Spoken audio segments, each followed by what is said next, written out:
Hi friends, good evening. ఏం చేస్తున్నారు? వచ్చేసి నేను మీ దవ్య సౌజన్య నా ఫ్రెండ్స్. వచ్చేసి ఈవినింగ్ కదా, అందరూ ఏదన్నా చేయమని టిఫిన్ చేయమని అడుగుతున్నారు. వచ్చేసి ఇదిగోండి, నేను అరటికాయ తీసుకున్నాను. మన అరటికాయతో కూర వండుకుంటాం, ఫ్రై చేస్తాం. అట్లానే ఇది వచ్చేసి నేను బజ్జీలు వేస్తున్నాను ఫ్రెండ్స్. దీంతో మనం అరటికాయ బజ్జీ వేసుకుంటాం కదా, ఇది తీసేసుకొని నేను హాఫే వేస్తున్నాను, ఈవినింగ్ కదా అని. మళ్ళీ నైట్ డిన్నరు రైస్ తినడం తక్కువ వేసినాను. ఇదిగోండి, ఇంత సన్నగా మనము కోసేసి పెట్టేసుకోవాలి. మనము వేసి ఆయిల్ పెట్టేసుకున్నాను. ఆయిల్ కొంచెమే వేసుకున్నాను ఫ్రెండ్స్, ఎందుకంటే ఒకసారి మనం బజ్జీలు అవి వేసి నూనె ఎక్కువ వాడకూడదు కాబట్టి కొంచెమే తీసుకున్నాను. సిమ్లో పెట్టేసుకొని ఇప్పుడు మనము పిండి కలిపేసుకోవాలి. ఈలోపు నూనె అనేది మనకి ఆయిల్ రెడీ అయిపోతుంది వేడెక్కి. ఇదిగోండి ఫ్రెండ్స్, శనగపిండి తీసుకున్నాను. ఇది కొంచెం జల్లించేసుకోవాలి ఫ్రెండ్స్. నేను వచ్చేసి ఇందులో జీలకర్ర, ఉప్పు, కారము, పచ్చిమిరపకాయలు కూడా వేసుకుంటాను ఫ్రెండ్స్ నేను. ఇదిగోండి ఫ్రెండ్స్, ఇందులో ఉప్పు, కారం, జీలకర్ర, పచ్చిమిరపకాయలు, తినే సోడా వేసేసుకున్నాను. ఇది ఇప్పుడు మనము వాటర్ వేసి కలిపేసుకోవాలి ఫ్రెండ్స్. మనము ఈ శనగపిండితోటి ఇట్లానే ఉప్పు, కారం, జీలకర్ర, మిరపకాయలు వేసి దోశలు కూడా వేసుకుంటారు ఫ్రెండ్స్. చాలా టేస్టీగా ఉంటాయి. అవి వేడిగానే తినాలి ఫ్రెండ్స్, అవి శనగపిండి దోశలు. ఇదిగోండి ఫ్రెండ్స్, నేను వచ్చేసి పిండి కలిపి పెట్టేసుకొని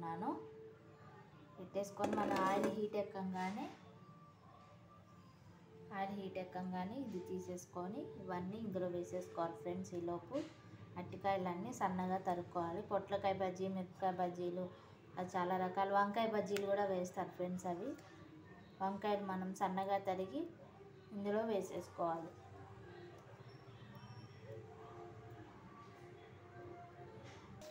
ఇదిగోండి ఫ్రెండ్స్, బజ్జీలు వేసేసాను, అరటికాయ బజ్జీలు. ఇదిగోండి, ఇట్లా మనం తిప్పుకోవాలి, రెండు వైపులా ఎర్రగా కాల్చుకోవాలి. మీకు ఇష్టం ఉంటే ఇందులో సన్నగా ఉల్లిపాయలు తరిగి నిమ్మకాయ పిండుకొని మనం అవి కూడా పెట్టుకొని తినచ్చు ఫ్రెండ్స్. చాలా టేస్టీగా కూడా ఉంటాయి. లేదంటే ఉత్తవైనా ఇట్లా అయినా తినేయచ్చు.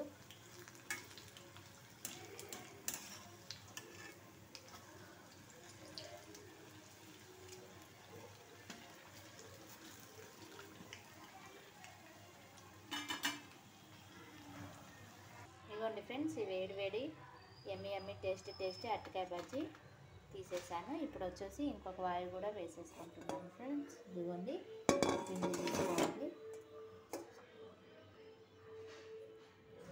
ఇట్లా మనం ఉంచేసుకోవాలి, మొత్తం ఉంచేసుకొని సిమ్లో పెట్టుకోవాలి ఫ్రెండ్స్ మనము ఆయిల్, ఎందుకంటే తడిగా ఉంటే మీద పడుతుంది కదా. ఇట్లా వేసేసుకోవాలి మనము. మిగిలిన అరటికాయలన్నీ కూడా మనము తీసేసుకొని ఇట్లానే వేసేసుకోవాలి ఫ్రెండ్స్.